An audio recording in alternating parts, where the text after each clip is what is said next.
What's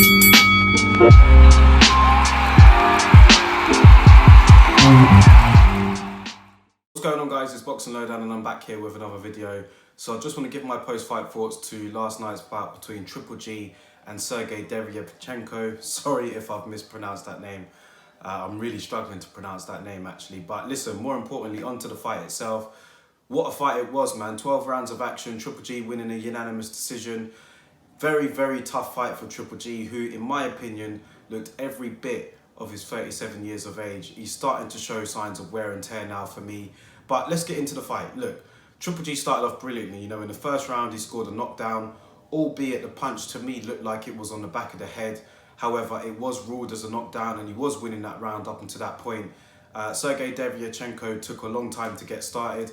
But, you know, Triple G went out there and he dominated the opening round and it ended with a knockdown. So 10-8 round for him. Going into the second round now, he was still in control for me. He landed, it looked like a legitimate punch, which caused a cut over Deryvyanchenko's eye. However, it was ruled as a headbutt, but to me it looked like it was a legitimate punch. You know, it looked like a punch caused the cut. Going on into the fight now, it looked like after those two rounds that Triple G was going to dominate and possibly get the late stoppage. However, that cut seemed to spur on Deryvyanchenko and he literally took the fight to Triple G, man, like no one else we've seen, probably other than Canelo. He was staying in the pocket, which I think was where most of his success was coming from. He was landing some great shots to the body. And a note on that, we haven't really seen many guys go to Triple G's body like that, especially in the wake of, you know, with Canelo, he's very good with his body punches.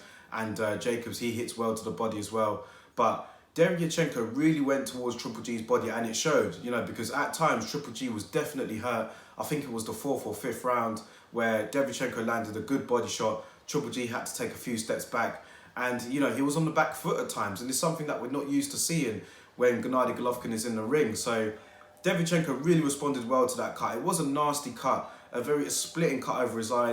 There was worries at point that the fight could be stopped. And I was really hoping that it wasn't because the fight was warming up into something really special. So I think that, you know, Deryvyanchenko came on into the fight brilliantly. Triple G was still landing. You know, he still landed his hooks when he could. He landed some great solid uppercuts as well. So there were some clean punches coming from his side as well. But it wasn't the sort of body language that I'm used to seeing with Triple G, man. I mean, he didn't look the same in there. He's definitely showing signs of wear and tear now, for sure.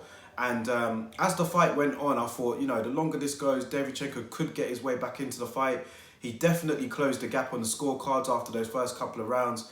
And he put up a spirited effort. I think the cut was really bothering him at times, though. You could see him dabbing at his eye a lot. And, you know, Triple G did well, as a great fighter would do. He did well to target that eye. I thought he should have jabbed more, though. He didn't jab as much as he should.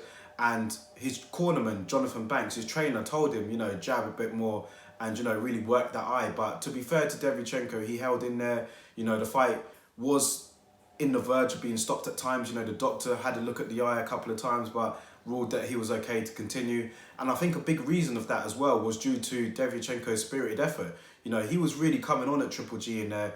And if they stopped the fight then, when he seemingly was well in the fight, it wouldn't have went down well with the crowd who were originally pro-Golovkin, but during the fight, you know, they started to cheer for Deryvyanchenko, and at the end they booed the decision. So that tells you everything you need to know about the sort of fight it was. Now, going into the last few rounds and then at the end of the fight, I thought that Golovkin did do enough to win, mainly because of the knockdown in the first round. The two strong rounds that he had, the opening 2 rounds, I think that pretty much edged him out the fight. He was winning rounds after those 2 rounds. Let's not get it twisted. He did land his fair share of shots on Deryvyanchenko, who was showing signs of tiredness as well. But I think it was more of the body language that surprised people, man. I mean, Triple G was really tired in there and he was really having to force it. You could tell in the corner, in between the rounds, he was breathing really heavily.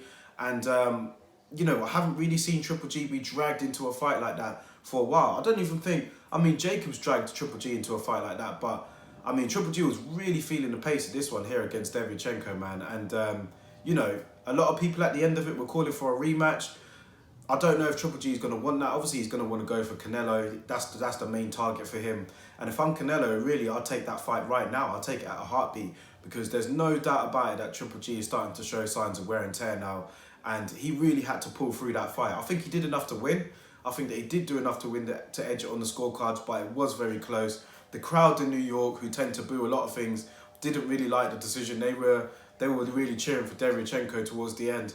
And, you know, during Triple G's post-fight interview, the crowd were booing again, which wasn't really good to see. I mean, especially after a great fight like that, seeing, you know, the crowd booing. I mean, whoever you thought the decision should have went to, I don't think either fighter deserved to have been booed that night. They put so much on the line.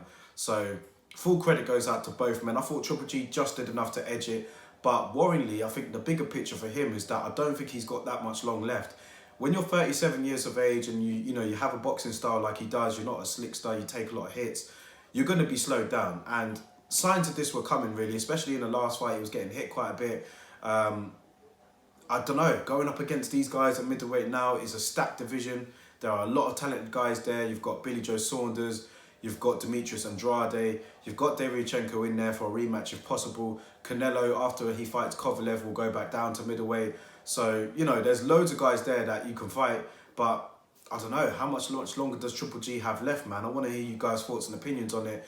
Drop them in the comment section below, let me know what you guys think. But I thought that Triple G, although he might have edged the fight out on my card, I think he's definitely showing signs of wear and tear. And I'm not sure how much longer or how many more fights he's got left at the top. That's my honest opinion about it. So let me know your thoughts about it anyway. Drop them in the comment section below. That's my post-fight review for this one. I'll catch you guys on the next one.